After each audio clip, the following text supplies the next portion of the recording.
বিসমিল্লাহির রহমানির রহিম। Nalta Sania Mission Residential Degree College কর্তৃক আয়োজিত অনলাইন ক্লাসে সবাইকে আন্তরিক শুভেচ্ছা ও সালাম। আসসালামু আলাইকুম। আশা করি সবাই ভালো আছো। প্রথমে আমার পরিচয় দিয়ে আমি নার্গিস পারভীন, প্রভাষক রাষ্ট্রবিজ্ঞান, Nalta Sania Mission Residential Degree College, Nalta Mobaraknagar, Kaliganj, Satkhira. আজকে ডিগ্রি পাস কোর্স প্রথম বর্ষের রাষ্ট্রবিজ্ঞান প্রথম পত্রের দ্বিতীয় অধ্যায় থেকে আলোচনা করব। এখন আমরা কয়েকটি ছবি দেখি এবং ধারণা করার চেষ্টা করি যে আমাদের আজকের আলোচনার বিষয় কি।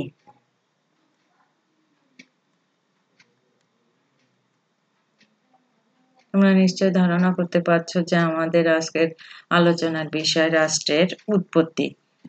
কিভাবে রাষ্ট্র, আমরা যে সুন্দর সুশৃঙ্খল সুসংগঠিত রাষ্ট্রে বসবাস করি, সেই রাষ্ট্রের উৎপত্তি বা জন্ম কিভাবে হলো সেটা আজকে আমরা আলোচনা করব। আজকে আলোচনার শেষে প্রিয় শিক্ষার্থীরা রাষ্ট্র কাকে বলে তা বর্ণনা করতে পারবে এবং রাষ্ট্রের উৎপত্তি সংক্রান্ত কতগুলো মতবাদ আছে সেই মতবাদগুলো জানতে পারবে এবং রাষ্ট্রের উৎপত্তি সম্পর্কে বিবর্তনমূলক মতবাদ বর্ণনা করতে পারবে। আমরা গত ক্লাসে রাষ্ট্রের উৎপত্তি সংক্রান্ত সামাজিক চুক্তি মতবাদটার বিস্তারিত আলোচনা করেছিলাম। আজকে আমরা রাষ্ট্রের উৎপত্তি সম্পর্কে বিবর্তনমূলক মতবাদটি আলোচনা করব। রাষ্ট্রের উৎপত্তি ও জন্মের আলোচনা করার আগে আমাদের রাষ্ট্রের সংজ্ঞা নিয়ে একটু আলোচনা করি। যে রাষ্ট্র শব্দটি এসেছে ইংরেজি স্ট্যাটাস শব্দ থেকে। গ্রিক দার্শনিক রাষ্ট্রকে পলিস অর্থে ব্যবহার করেছেন।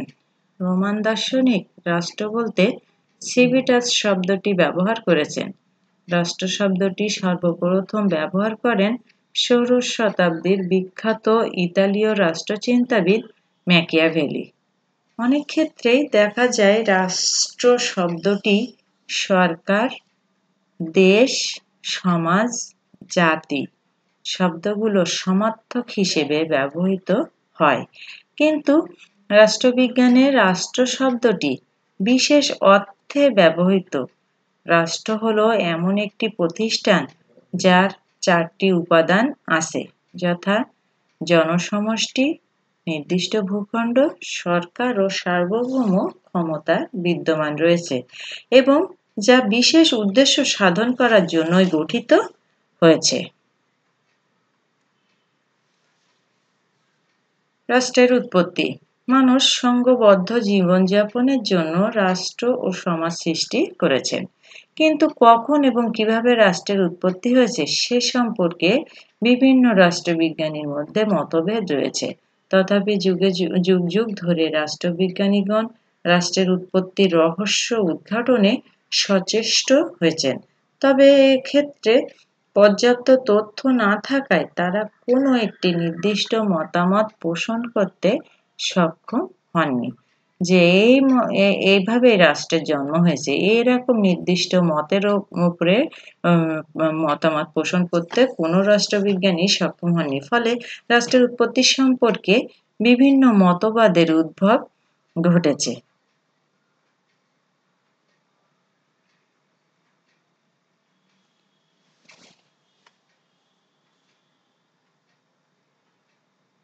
যে মতবাদগুলো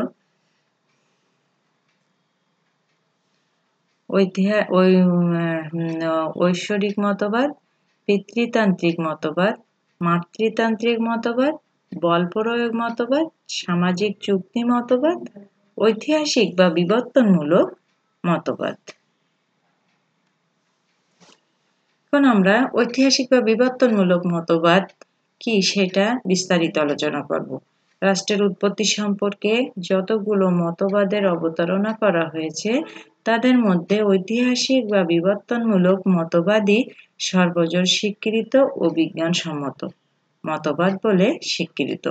এই মতবাদের মূল কথা বলতে গিয়ে অধ্যাপক গার্নার বলেছেন, রাষ্ট্র বিধাতার সৃষ্টি নয়, এটা পাশবিক শক্তির বলপ্রয়োগের ফলে সৃষ্টি হয়নি, কিংবা পরিবারের সম্প্রসারণের ফলে জন্মলাভ করেনি। এটা বিবর্তনের মধ্য দিয়ে বিভিন্ন ঘটনা প্রবাহে জন্মলাভ করেছে। তাই রাষ্ট্রবিজ্ঞানী বার্জেস বলেছেন, রাষ্ট্র মানব সমাজের প্রগতির ফল। এবং এই মতবাদ অনুযায়ী রাষ্ট্রকে অতীতকালে ক্রমবিকাশের বিভিন্ন স্তর অতিক্রম করে আসতেও হয়েছে। এটা এক ক্রমবিবর্তন প্রক্রিয়ার মান। এই প্রক্রিয়াতে বিভিন্ন শক্তি ও উপাদান কাজ করেছিল। এসব শক্তি ও উপাদান প্রাচীন সামাজিক গোষ্ঠীর মধ্যে ঐক্য ও সংগঠন সৃষ্টি করেছিল, যা হতে পরবর্তীতে রাষ্ট্রের উদ্ভব ঘটে। এরূপ উপাদানগুলো আমরা এখন নিচে আলোচনা করব।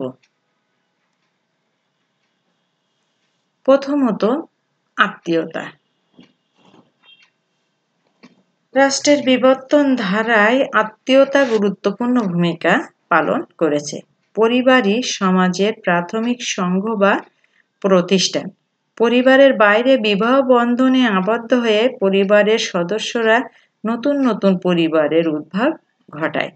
একই বংশোদ্ভূত হওয়ায় অনুভূতি, বয়োজ্যেষ্ঠ পুরুষ বা স্ত্রীলোকের শাসন, আত্মীয়দের পরস্পরের অধিকার ও কর্তব্যের প্রতি শ্রদ্ধাবোধ ইত্যাদি প্রাচীনকালে ঐক্যবন্ধনকে দৃঢ়তর করে এবং রাজনৈতিক সংগঠনের ভিত্তিপ্রস্তর স্থাপন করে। অধ্যাপক ম্যাকাইভার তাই যথার্থ মন্তব্য করেছেন, আত্মীয়তা সমাজ সৃষ্টি করে এবং সমাজই শেষ পর্যন্ত রাষ্ট্র সৃষ্টি করে। তাহলে রাষ্ট্র সৃষ্টিতে আত্মীয়তা গুরুত্বপূর্ণ ভূমিকা পালন করে বলে আমাদের ঐতিহাসিক বা বিবর্তনমূলক মতবাদের অনুসারীরা মনে করেন। দ্বিতীয়ত যে আছে সে ঐতিহাসিক বা বিবর্তনবাদের মতবাদীরা মনে করেন, সেটা হচ্ছে ধর্ম। রাষ্ট্রের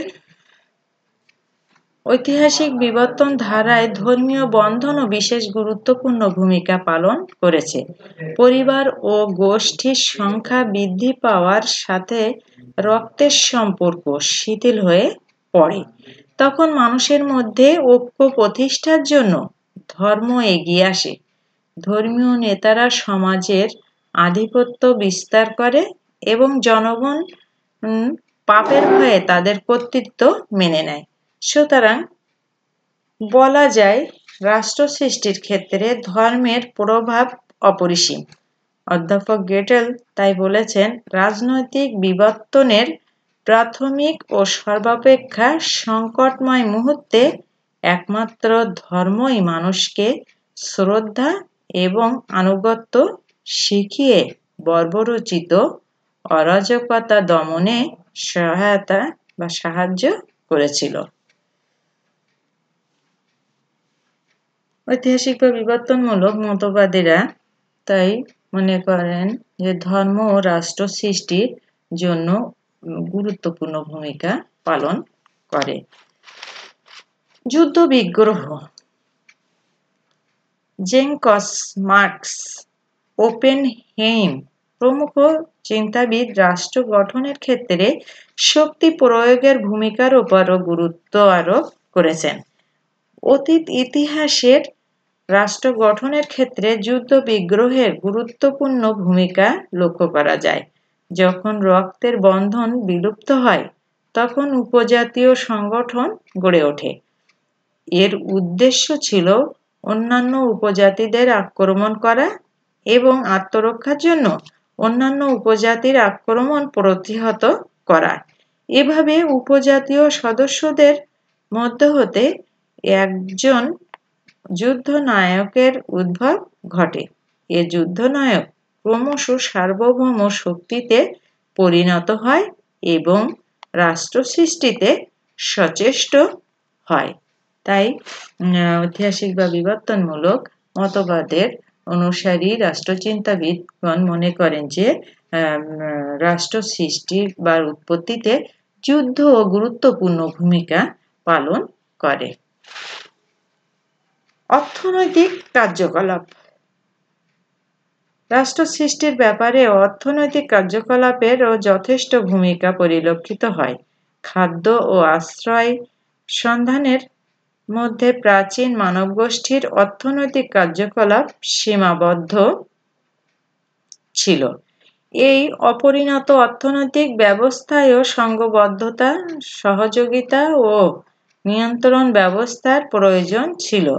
খাদ্যের সন্ধানে আদিম শিকারী দল সংঘবদ্ধভাবে শিকার করত এবং প্রাপ্ত শিকার দলপতির নির্দেশে সকলের মধ্যে বণ্টিত হতো। পরবর্তীতে পশুপালন প্রথা প্রচলিত হওয়ার সাথে সাথে অর্থনৈতিক কাঠামোতেও পরিবর্তন সূচিত হয়। এরপর শুরু হলো কৃষি জীবন, ভূসম্পত্তির মালিকানা এবং নতুন নতুন পেশা। অধ্যাপক গেটেল তাই বলেছেন, পেশাগত ও সম্পত্তিগত বৈষম্য বিভিন্ন সামাজিক শ্রেণী বা বর্ণের সৃষ্টি করেছে এবং অর্থনৈতিক শোষণের উদ্দেশ্যে এক শ্রেণী অপর শ্রেণীর উপর যে আধিপত্য বিস্তার করে এসেছে তাই সরকারের উৎপত্তির একটি গুরুত্বপূর্ণ কারণ। তাই বিবর্তনবাদের অনুসারীরা মনে করেন যে অর্থনীতি ও রাষ্ট্র সৃষ্টির বা রাষ্ট্রের উৎপত্তিতে গুরুত্বপূর্ণ ভূমিকা পালন করে আসছে। রাজনৈতিক চেতনা। মানুষ যখন থেকে ঐক্যবদ্ধ হয়ে বসবাস করতে শুরু করেছে তখন থেকেই মানুষের মধ্যে এক অপরিণত রাজনৈতিক চেতনার উদ্ভব ঘটেছে। এ রাজনৈতিক চেতনাই মানুষকে রাষ্ট্র গঠনে সহায়তা করেছে। পরবর্তী সময়ে রাষ্ট্রীয় সংগঠনগুলোর বিকাশ ঘটার সাথে সাথে মানুষ তাদের উদ্দেশ্য সম্পর্কে আরও সচেতন হয়ে পড়ে এবং তাদের প্রতি আনুগত্য জন্মায়। এভাবে রাজনৈতিক চেতনা রাষ্ট্রীয় চেতনা বিকাশে গুরুত্বপূর্ণ অবদান রাখে। তাই ঐতিহাসিক বা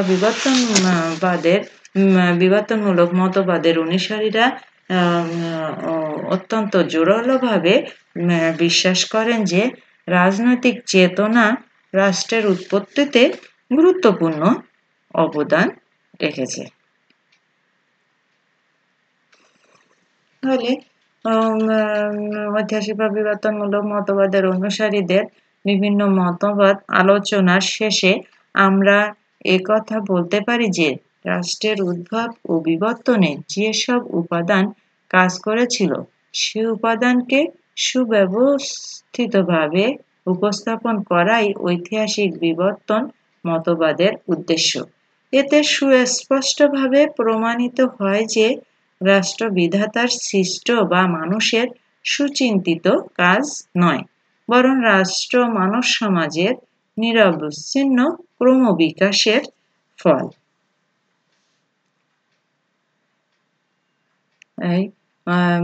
রাষ্ট্রচিন্তাবিদ ম্যাকিয়াভেলি যথার্থই বলেছেন যে মানুষের প্রয়োজন হয়েছে তাই মানুষ রাষ্ট্র গঠন করেছেন।